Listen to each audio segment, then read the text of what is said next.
worry.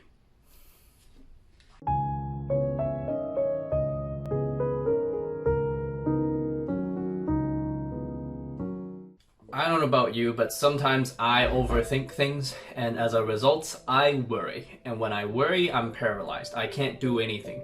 And then I feel bad about it. And then I end up in this cycle of not doing anything and feeling bad about it. And not doing anything and feeling bad about it. Hopefully this video will help you, but at the same time, it's also a way for me to help myself. Because I'm gonna go through the first chapter of Dale Carnegie's How to Stop Worrying and Start Living. As I go through this book, chapter by chapter, both you and I will get the necessary skills and mindsets and perspectives that we need to stop worrying. I know that as soon as I read the first chapter, I was impacted. I had a shift in perspective immediately, and so I hope you do as well. To really illustrate the first point in the book, in the very first chapter, so you know it's important, I really want to tell you a story. And the story goes something like this. It was the year 1871, and a young man read 21 words that changed the course of his life. After he read those 21 words, he went on in the next 42 years of his career to teach at 4 different universities, including the University of Oxford. He founded the Johns Hopkins School of Medicine. He was knighted by the King of England, and he also published a super popular book. By the time of his death, it took 1,466 pages, over 2 volumes, to do justice to the story of his life. The man's name was Sir William Osler, and the 21 words that changed his life were as follows. Our main business is not to see what lies dimly ahead, but to do what lies clearly at hand. It was a call for us not to be anxious for the future, not to only think of the future, but to instead focus on what we have in front of us, appreciate it, and then do it to the best of our abilities. In a sense, it was a promise, because his marvelous life proved that if we were able to focus every single day on the task at hand that we were supposed to do, and do a good job every single day, that over the long term, our lives will turn out just fine. But how many of us, instead of focusing on what's at hand, are worried, thinking about the future? Will I be able to get a job? Will I be able to get into that school? Will I be able to get a career that I love? Will I be able to find my passion? Will I be able to make enough money? Will I be able to get married? The list goes on. I mean, how much time have you wasted? How much time have I wasted thinking about a future that does not exist, and in doing that, wasting today? And in the book, Dale Carnegie not only writes about people that worry about the future, he also writes about people that worry too much about the past, and the past effect on how you're living life, how I'm living life today. Take the story of Mrs. E.K. Shields described in the book.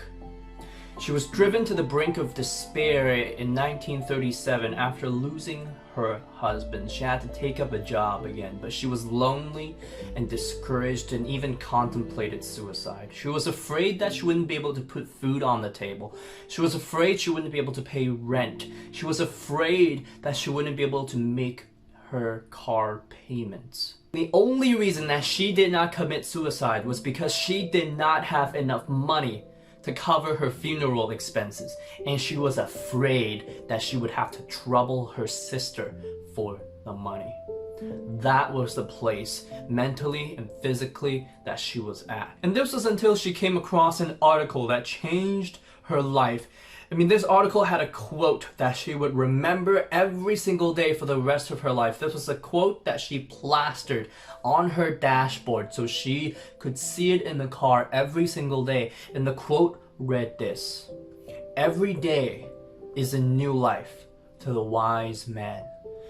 You see, not only should we not let our future determine how we do today or how we are doing today, but we also should not let our past trap are today. You and I, at this very second, are standing or sitting at the meeting place of two eternities. The past that has endured forever, and the future that is plunging into the last syllable of recorded time. We can't possibly live in either of those two eternities. No, not even for a split second, because should we do so, we will wreck ourselves mentally and physically. So let us be content with the only time that we can possibly live. From today to tonight. From when we wake up to when we fall asleep. Let us live in what William K. Osler calls day tight compartments. Let's focus our lives on living today. I don't know about you, but one of the most tragic things that I've had to deal with in my own life is the tendency to dream of the magical rose garden across the horizon, instead of really focusing on the roses that are blooming and smelling the roses that are blooming just outside my window right this moment. That we're always dreaming of that house or that car or that relationship, instead of focusing on doing a good job today, focusing on capitalizing our opportunities today, working hard today, appreciating the relationships today. Instead of doing that, we're dreamers. Instead of doing that, we put off living as if we were going to live forever. At the same time, how many of you are bound by the past? Bound by your past mistakes, your past decisions, that when you think of the fact that you made that decision, it causes you anxiety in the present. The fact that you lost that relationship, the fact that you lost the money, the fact that you lost the job. I think that is also a huge factor in determining our satisfaction of living. Sometimes I let a past that I can no longer change, people that are no longer in my life, money that is no longer in the bank account affect how I live today, and at the same time, I let the illusion of a future that does not exist do the same thing. And by that I mean I forget that life is in the living, the very tissue of every day and hour. So in the words of Dale Carnegie, the first lesson that I learned in this book is to shut the iron doors of the past and the future and instead live in those day-tight compartments. Now, Dale Carnegie also has 5 questions to ask you so you can figure out if you are worrying, if you are anxious about the past or the future. You ready? Number 1, do you tend to put off living in the present to yearn for some hopeful future, some magical rose garden? I make this mistake daily. That I'm thinking about the day when I'm gonna get that house, I'm gonna get that car, instead of focusing on living on the present. Now, Dale Carnegie does not say don't plan for the future. By all means, we should plan for the future, but he says do not be anxious for the future. Another example in the book, if you're a general, you're going to war, you should definitely plan for the battle tomorrow, but you should definitely not be anxious for the battle tomorrow.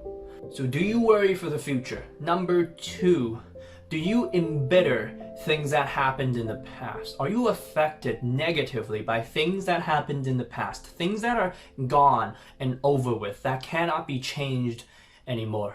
I mean, I fall victim to that as well. I worry about the money that I've wasted, the relationships that I've ruined, the words that I've said. I let those things sometimes get the best of me.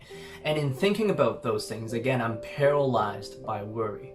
Does that happen to you? How about number 3?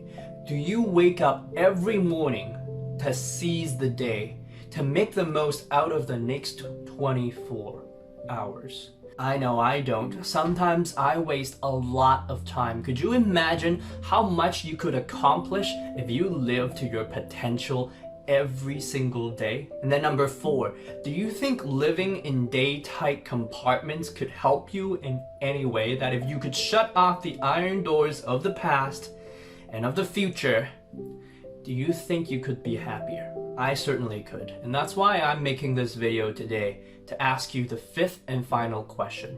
If you think this can help you, when are you going to start? Are you going to start next month, next week, tomorrow, or today. I think there's a plea in the first chapter of this book to urge you who worry, and I who worry, to stop thinking about the future. Stop thinking about the past.